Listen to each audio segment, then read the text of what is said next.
Akala ko wala ka dyan. Nandyan ka pala. Ang galing mo mag... Panoorin nyo guys, parang ginigiba po niya yung ano, oh. Oh, nasa loob siya ng punso niya. Guys, nagbabalik naman po si Ghost Hunter 88 po dito sa areang ito kung saan po nagtatago ngayon ang duwinding itim, kung saan po nagnakaw po doon sa kanilang kaharian, no? Babawiin po natin yung brilyanting tubig. Kaya ngayon dito tayo ngayon.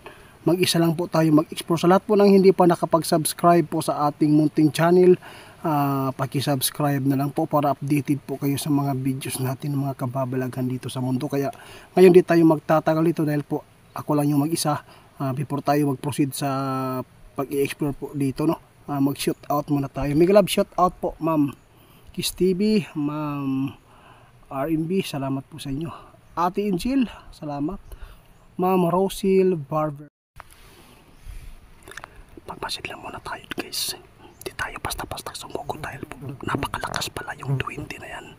Kung wala tayong kaibigan 20, delikado po tayo talaga kasi po hindi po daw tayo mapagaling po ng isang manggagamot kapag wala po daw yung manggagamot na gabay po sa 20. Kaya mag-ingat po tayo dito. Pagpasid lang muna tayo guys, baka po nandito siya. Susugurin natin, bahala na si Quebec Lenyo kung ano po masabi niya na hindi ako nakapagpaalam sa kanya. Makikita po ninyo yung punso na yan. Diyan po siya nagtatago. Ang galing po niyang magpili po ng punso. Yung pinakamalaki pa.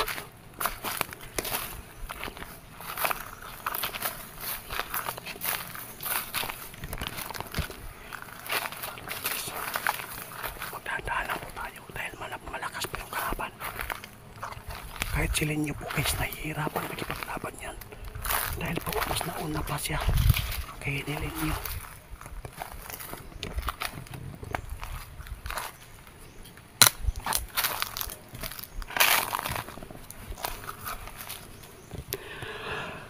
Samahan nyo ako guys, hanapin natin.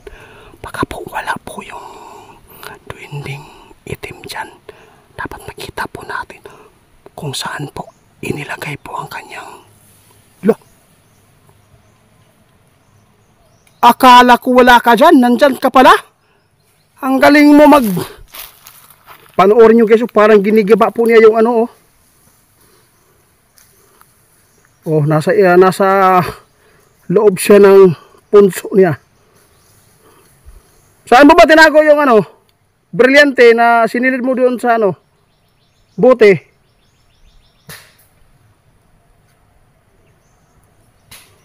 Sana dumating si kaibigan ninyo ngayon para po silin nyo po ang makipaglaban sa inyo. Akala ko maiisahan ka dito, hindi ka pala naisahan ah. Binabantayan mo pala yung punso na tinataguan mo dyan. Pero lalapit ako. Subukan ko yung galing mo. O bakit tumalon ka dyan? Sinabi ko lang lumapit ako dyan, tumalon ka na? Akala ko matapang ka.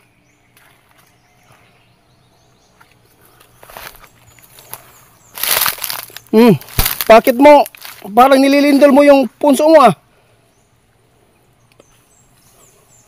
Andyan pa rin siya guys. Ibig sabihin nito, may kasama ka na pala dito. Ang galing mo, nakapag-ampon ka pa ng isang duwindi dito. Nakapambiktima ka pa. Oy, duwinding bagong sampa dito, bakit po kayo umanib po? Look.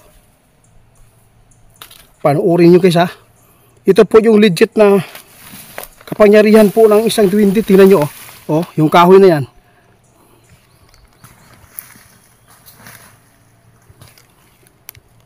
Mahirapan tayo sa pagbawi nito guys ah. Lagi po siyang active dito sa pagbabantay po dito sa kanyang punso. Sobrang laki po ito. Subukan natin guys ah. Lapitan lang natin guys ah. Sana po eh. O sige.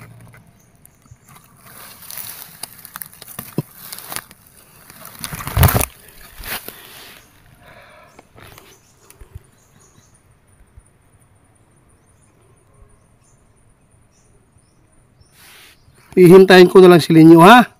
hihintayin ko si Linyo para makaalis ka dyan, para mahanap ko yung kahit po anong gawin natin sa orasyon dito guys, matatablan siya.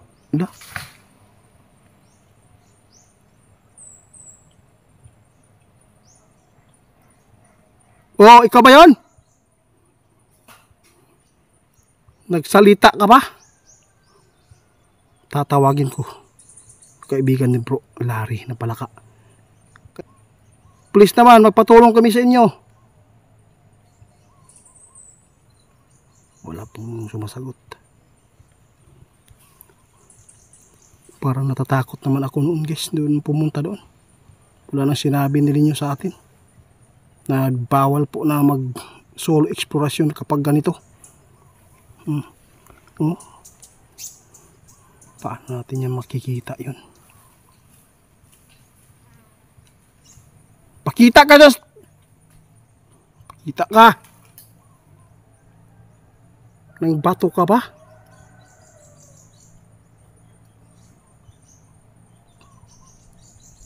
Karabing punso to kasi. Sobrang laki. Subukan kong orasyonan, be. Alam ko, makakaalis ka dyan. Santom!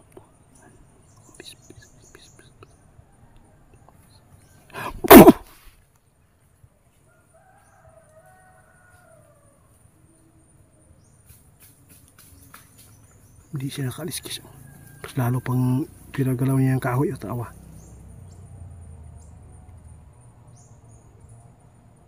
Lapitan natin guys. Dito tayo nadaan para malayo lang tayo sa kanyang. Lalapit ako guys. Doon ako sa kilid. Lapitan natin guys. Dito tayo guys. Para makita ninyo guys yung ano.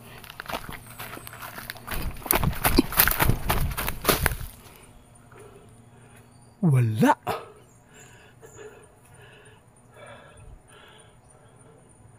Galing niya guys. Nagtago ka? Demonyo ka? Dito tayo guys. Para makita nyo guys. Baka isipin niyo may tao dyan. Galing. Galing mo. Wala guys. Panoorin natin guys ha. Wala pa rin oh. Pakita ka! Pakita ka!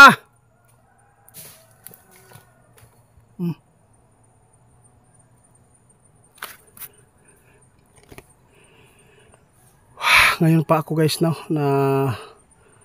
tubuan ng takot dito sa duwinding ito dahil po sinabi sa atin.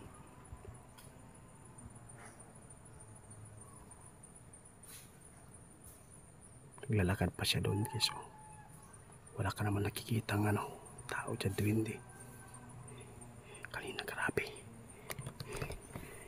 Guys, ipagpatuloy ko po yung pag susunod sa kanya dito. Hihintayin ko na lang si Linyo ngayon dito ngayon. Para po matulungan natin sila Linyo at saka yung kahari po nila. Para makuha po natin yung brilyanting tubig dahil po ay hindi na po balance po ang kanilang inilagay po doon. Hindi na po sila makakahanap pa sa ganyan po na brilyanting tubig dahil po napaka bisa po daw yan, lalo na po sa mga sakit po. Kaya ngayon guys, hihintayin ko si kaibigan ninyo. Wala na siya dito guys. Puti, nanahimik ka. Narinig mo lang yung pangalang Linyo.